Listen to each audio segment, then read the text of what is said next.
This is some... Ooh, I don't want to go down. Where am I going? Nope. Trying to go up. This is something that Super Metroid did a little bit of, and with the Edakun shaft, which is famous for people falling into, and then there's a save point down there, and it requires a wall jump to get out, and if you can't figure out how to wall jump, you're just stuck. You gotta start the whole game over again. Although, if you can't wall jump once, I think you deserve it. There's no wall jumping in this game in any event, so it's a moot point.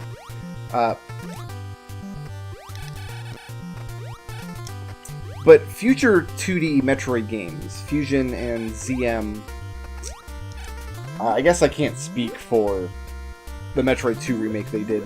But it has way fewer traps. Even Metroid 2, I can't recall having many just deliberate screw you player rooms.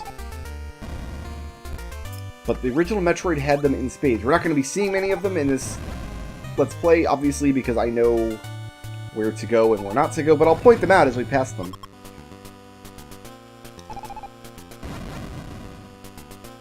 But there was a time in NES history before they really knew which of these NES games, like which of these properties were really going to stand the test of time, you know? Like which ones were going to be iconic forever and ever and ever, and which ones weren't. There was a time, like even Zelda, at one point, like, yeah, Zelda was a good game, but now I'm trapped in this hole. No, I'm not. I'm out of here. I actually don't need the missile drops right now, because I'm about to pick up a second missile pack, which is nice. But I am getting mobbed in every direction by just awful, awful bird creatures. But it's kind of weird to think about that landscape, what it looked like in the late 80s or early 90s. Really more the late 80s. Oh, that's bad. I didn't want that to... It's not where I wanted to freeze that guy. See if we can scroll him off screen. Not quite. I remembered he was off screen, but... Yeah, there was that time where... like, Metroid, I think at the time... like, Kid Icarus was considered its sister game. The two games were considered to be very similar in a lot of ways. I think they used the same engine. Or there was some kind of similarities between the two. Whereas I actually think that Metroid is much closer to... Was that? Yeah, that's what I wanted. It is time to turn around now. I got a missile pack and an energy tank in here, so yeah, I can turn around safely. It's weird to think about that, because I think the game has much more in common with the original Legend of Zelda, just in terms of running around and exploring, and how many dead ends are in the game, and how much of the world is actually worthless once you know the path through it. I'm actually going to do a little bit of a sequence break here. If we can get my man to fly up that hole. This is another thing that might take a year and a half.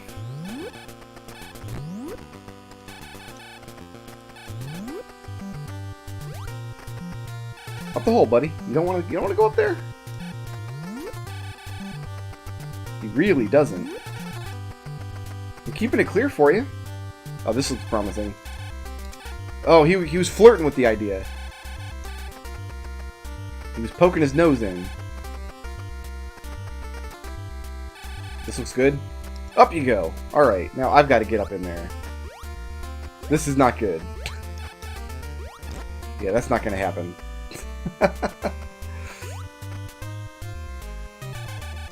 I need him to go higher than that. I need to break all the blocks at the same time is the problem. There we go. Now I can get up in there, maybe. Once the blocks get into place, I'll be stuck.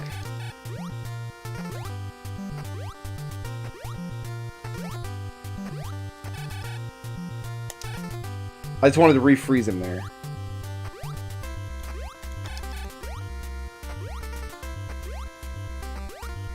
I don't think you have to do... Oh, how did he get out? You don't have to do this way. There's an item later that makes this a lot easier, but I don't have it. Ah, alright, fine. You know what? You're dead. You're dead. I'm gonna give up on you.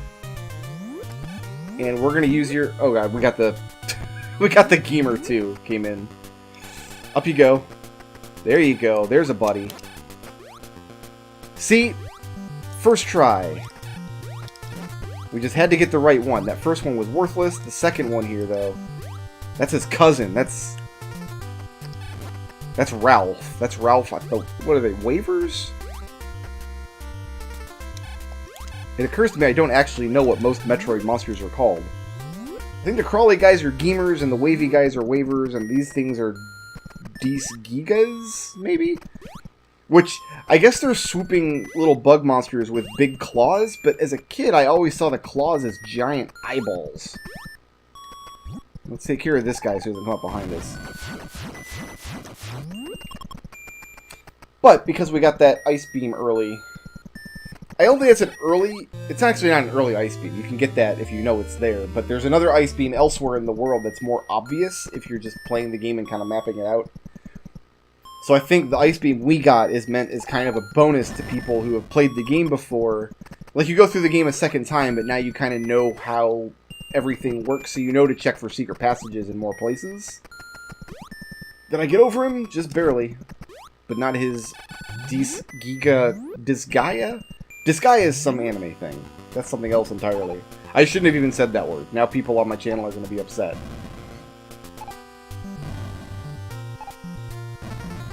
But with all the variants of Metroid we've been playing lately, I thought a revisit of the original would not go amiss. I do have a path through the game that I plotted myself when I was a kid. That's why it doesn't conform to any speedruns or anything. I would say that there's a shorter path that picks up fewer missiles. But considering the missile luck I've gotten so far, that would probably just be flirting with disaster in its own way.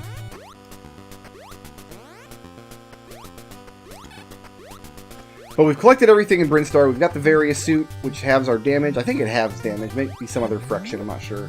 We got the bombs. We got both of the beams that we're going to pick up. There is a wave beam in this game, but I'm not going to pick it up because in this game, beams do not stack.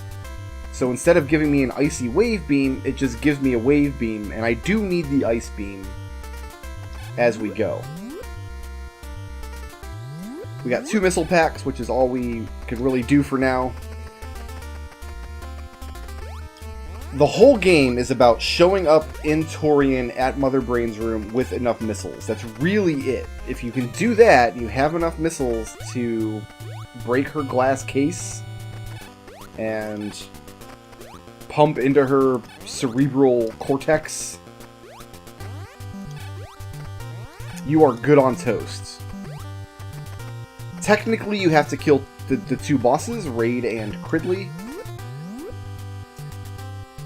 But there are glitchy ways you can avoid killing the bosses. I'm not going to, because I like killing the bosses. I think the boss fights in this game are hilarious.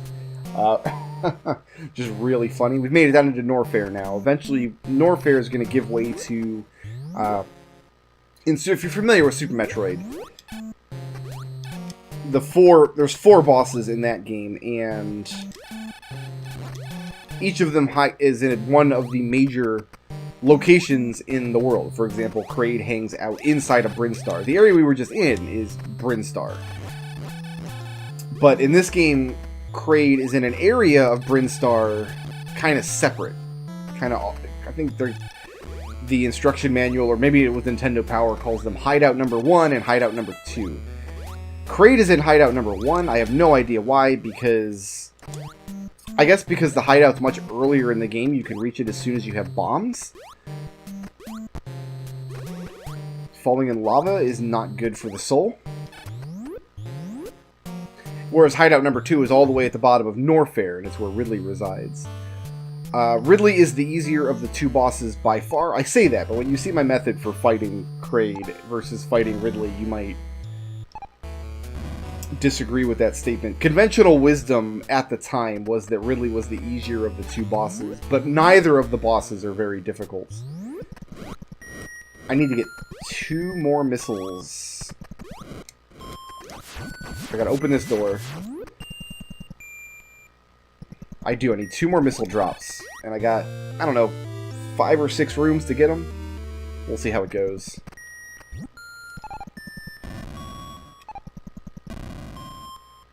So the idea is you hunt down the locations of the 2 hideouts, you figure out what items you need. There's actually very little gating in this game in terms of, oh, you need this particular set of boots to do this particular thing.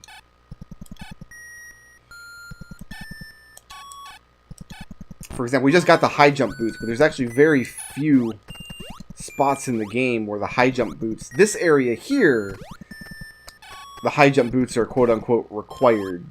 But I think that's just because this is one of the few areas in the game where they know for a fact that you have them.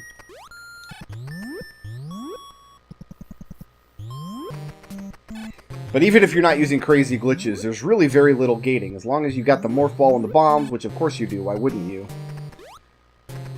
You can pretty much get anywhere. I can kill these guys here for missiles.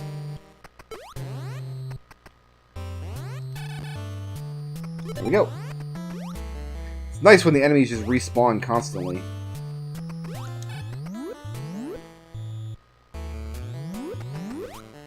We are going to collect this item up here, and then we're going to use one of the features that as a kid I didn't even know existed. But it's one of the most useful features in the game, and it's something I kind of wish Super Metroid had. Especially now that I'm playing so many different versions of the Super Metroid randomizer. We just pop up here. I just wasted my last missile. There's the screw attack. Now, pause the game and press up and A on controller 2 to immediately warp back to the beginning of whatever area you're in. That's going to be useful because now that we have the high jump and the screw attack, we can go on a little detour and collect all the missiles that we're ever going to need. However, the game is not able to recognize how much energy you had when you saved and quit, which is effectively what we just did. So it always puts you back at 30 energy. So, as a kid, every time I put the password in, you pretty much have to run around just gathering energy for about 10 minutes before you could sit down and resume your explorations. I think the routine that I got into as I was actually mapping out the game the first time I completed it, I don't really think I used passwords much. I just started the game from the beginning each time, because it's actually just faster to do that than it is to collect all the energy again. So I don't think we want this door. Up the high jump, we can get up this door, and we do want this door.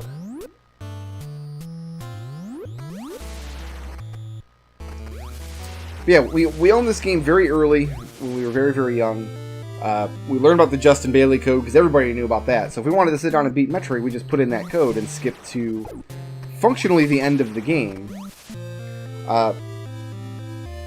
So we had Metroid on the shelf for probably a couple of years before I sat down. I'm like, you know what, I actually want to legitimately beat this game, I think. And then from there, it was a little while before I realized that what we were going to have to do was just map it out.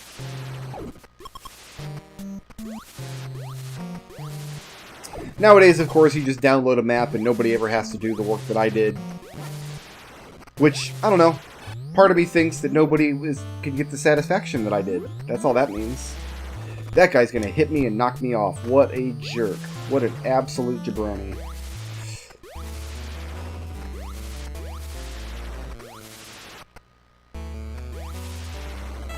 Aha. That time he hit me, but I managed to keep my feet. For some reason, the screw attack is not perfect invulnerability in this game. You can be hit out of it. There's a little bit of lag time starting up. Come on, get me up there. I really wish I could wall jump right now. There we go. There's a little bit of lag time where you can like hear the sound effect going, and you see Samus flashing, but she doesn't actually start her spin. Look for those frames, now that I've pointed it out. They should be very apparent every time I do the screw attack. There's a couple of frames where she's flashing and you hear the sound, but she's not actually spinning, so she can't actually deal any damage. Nonetheless, the screw attack is an invaluable resource to have. Mainly because it helps you preserve energy. It's the easiest way to make sure that you're not taking damage is to just kill all the monsters. But there's kind of an art to figuring out the kind of timing and cadence of Samus's jumps and measure them properly and know when the spin is coming. Oh, I bounced right into that fool. We are going to see here in a few minutes, once I get through Norfair and down into hideout number 2, which is where Ridley lives, the one and only glitch that I'm capable of in this game. Actually, that's not true. I'm capable of lots of glitches. Most of the glitches in this game involving going to secret worlds and things, they involve things like let a door close on you and then you can jump down through the... or like scroll up through the screen. None of them are really hard to do. So I'll rephrase that. The only glitch that I actually do because it's useful, and I'm not 100% sure it's a glitch. There's a possibility this is intended behavior. And I think I could make a mild case for that, showing 2 areas in this upcoming section in Hideout 2.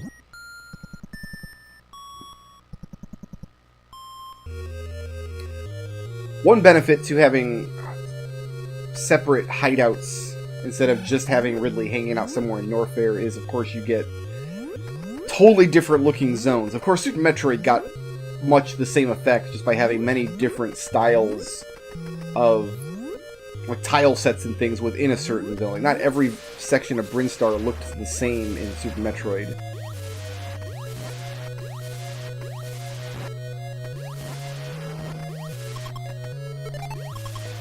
And I think the time... let's kill these guys first.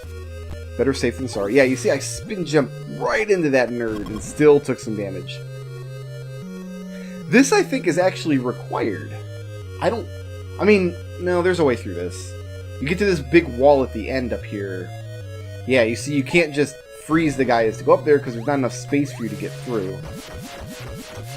So what I'm going to do is I'm going to roll into a ball. And I'm going to roll into this hole.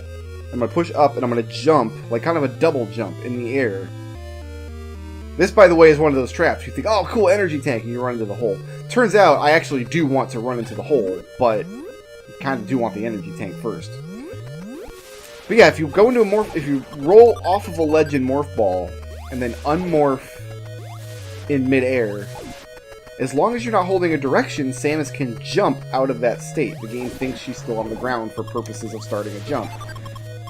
And the reason I think that might be intended, like, is how else would you make this jump? Like, the angle on that just doesn't work out. And this is not a this is not a two-way hallway. This is actually... hold on, I gotta jump over a false floor here. Oh, he showed me where it was. How nice of him, just to get these missiles. Like, you can enter this hallway from the other side, but that's a solid wall. There's no way through that without glitching. Shoutouts to Gordalot for sponsoring this video. If you liked the video and you want to see more, please tickle my thumb, leave a friendly comment, and ring my little bell.